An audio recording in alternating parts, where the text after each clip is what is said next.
For there is not any mean by which those that have been born can avoid dying. Means होता है कोई भी ऐसा साधन, कोई भी ऐसा तरीका नहीं है, कोई भी ऐसा साधन नहीं है जिसके द्वारा जिसने भी जन्म लिया है वो मृत्यु को टाल सके. अवॉइड डाइंग, जो मृत्यु को टाल सके. After reaching old age there is death of such a nature are living being. मतलब एक ओल्ड एज पहुंचने के बाद जब बूढ़े हो जाते हैं तो मृत्यु निश्चित है. और ये क्या है, हर एक लिविंग बीइंग जो भी जिंदा है उसका नेचर है. As ripe fruits are early in danger of falling. जैसा कि हम जानते हैं जो राइप फ्रूट मीन्स जो पके हुए फल हैं वो गिरने के ज़्यादा मतलब खतरे में रहते हैं, वो पहले गिरते हैं. So mortals when born are always in danger of death. So जो नश्वर चीज़ें हैं, जो नश्वर लोग हैं, वो क्या है, एक बार जन्म लेने के बाद हमेशा डेथ के खतरे में रहते हैं. As all earthen vessels made by the potter and in being broken.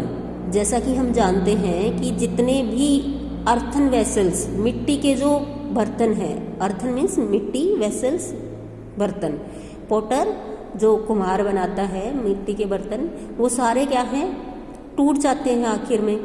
So is the life of mortals. तो जो जितने भी नश्वर चीज़ें हैं, इंसान हैं, उन सब की लाइफ भी ऐसी ही होती है. Both young and adult, both those who are fool, those who are wise, all fall into power of death, all are subject to death. जितने भी इंसान हैं, बेशक से बूढ़े हैं, मतलब चलो हम मानते हैं कि बूढ़े लोग हैं उनका ज़्यादा मतलब चांसेस रहते हैं डेथ के, लेकिन वो डेथ आ तो किसी को भी सकती है.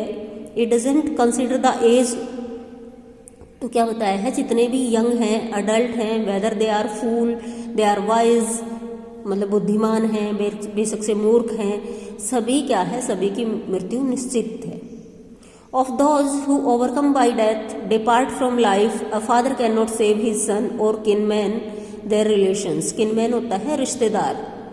मतलब क्या है कि जो भी जिसने जन्म लिया है उसकी मृत्यु निश्चित है. कोई भी ऐसा नहीं है कि कोई फादर है वो अपने बेटे की या फिर अपने रिश्तेदार की किसी की मृत्यु को रोक सकता है, ऐसा नहीं है.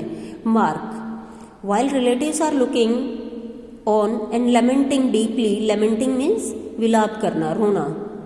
जब किसी की डेथ होती है और रिश्तेदार जो हैं वो रोते हैं, विलाप करते हैं. One by one mortals are carried off. तो एक एक करके ऐसे जो नश्वर इंसान हैं वो एक एक करके ऐसे कैरिड ऑफ मतलब ले जाए जाते हैं. ले जाए जाते हैं कहाँ पे, like an ox that is led to the slaughter. जैसे कि कोई बैल है वो स्लॉटर होता है, वध के लिए लेके जाया जाता है ना, जो मारने के लिए बैल को लेके जाया जाता है, वैसे ही एक एक करके इंसानों को जो मृत्यु है वो लेके जाती है. So the world is afflicted with death and decay. Afflicted होता है ग्रस्त होना, जैसे किसी बीमारी से ग्रस्त होते हैं ना, तो ये जो संसार है ये मृत्यु और डिके होता है विनाश से ग्रस्त है. यानी कि संसारिक जितनी भी मटेरियलिस्टिक चीज़ें हैं, वर्ल्डली जितनी भी थिंग्स हैं, they are subject to death and decay. उनका विनाश होना निश्चित है. Therefore the wise do not grieve knowing the terms of the world. Terms होता है शर्तें.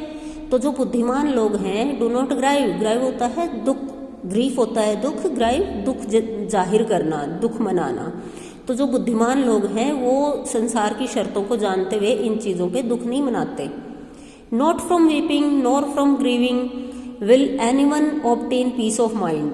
और मतलब रोने से अगर किसी का नियर एंड डियर वन की डेथ हो भी जाती है और we weep for many days, we grieve for so many days, तो इससे कोई फर्क नहीं पड़ता, क्योंकि इससे क्या है, ना तो हमें दिमाग मतलब मानसिक शांति मिलती है. On the contrary his pain will be greater and body will suffer.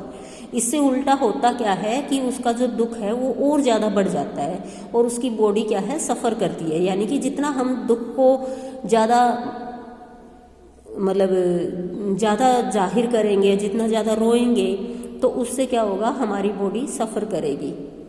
He will make himself sick and pale. तो इसकी वजह से क्या है, जो भी ज़्यादा दुख जाहिर करेगा वो सिक, बीमार हो सकता है और पेल, कमज़ोर हो जाएगा. Here the dead are not saved by this lamentation. Lamentation again weeping. जो विलाप हम करते हैं इससे क्या है, जो जिसकी मृत्यु हुई है उसको हम वापस नहीं ला सकते, बचा नहीं सकते उसको.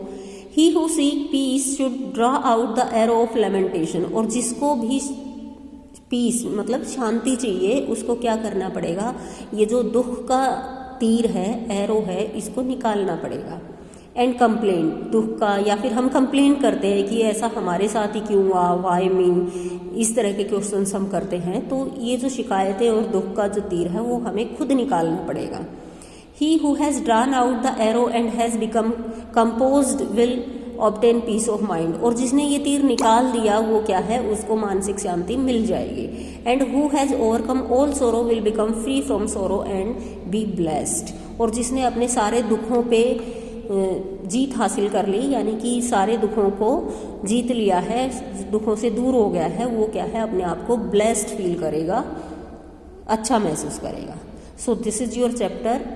Read the chapter once again beta, read the chapter yourself and write down the meanings. I will send you the question answers also, and again I am saying read the chapter by yourself. If you feel any difficulty then you may ask. Okay beta, have a nice day.